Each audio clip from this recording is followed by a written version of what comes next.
Changes. A chemical change, also known as a chemical reaction, occurs when two or more chemical substances react to form a new product that have an entirely different set of properties you have learned in previous classes. Chemical changes are irreversible change.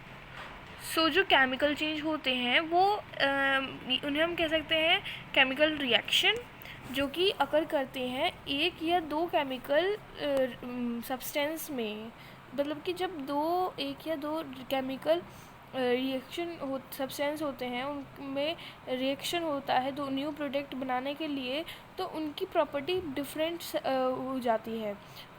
जैसा कि हमने पढ़ा अपनी previous class में, chemical changes होते हैं irreversible, और chemical changes को हम कहते हैं chemical reaction. Let us learn some properties of a chemical change. Chemical change in energy.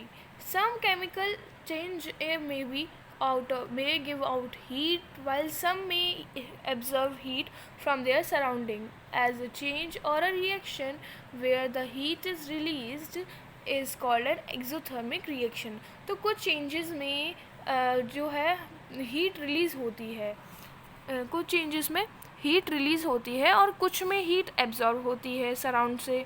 तो ये जो चेंज होते हैं जहाँ पे हीट रिलीज़ होती है तो उन्हें हम कहते हैं एक्सोथर्मिक रिएक्शन। जिन केमिकल रिएक्शन में हमारी हीट रिलीज़ होती है या फिर एब्जॉर्ब होती है उसे हम कहते हैं एक्सोथर्मिक रिएक्शन, मतलब कि जिसमें सिर्फ रिलीज़ होती है।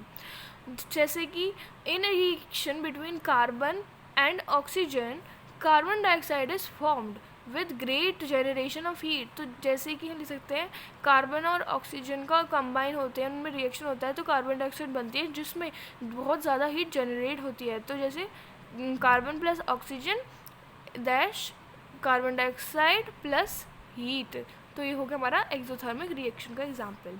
A change or a reaction in which heat is absorbed from the surrounding is called an endothermic reaction। मतलब कि जिस रिएक्शन में हीट हमारी एब्जॉर्ब होती है तो सराउंड से, तो उसे कहते हैं एक्सोथर्मिक रिएक्शन।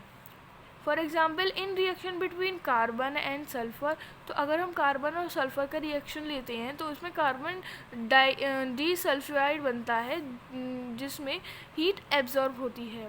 तो carbon plus sulphur plus heat, इसमें हीट यहाँ थी और इसमें रिलीज़ हुई थी, तो इससे क्या बनता है हमारा कार्बन डीसल्फाइड। थैंक्स।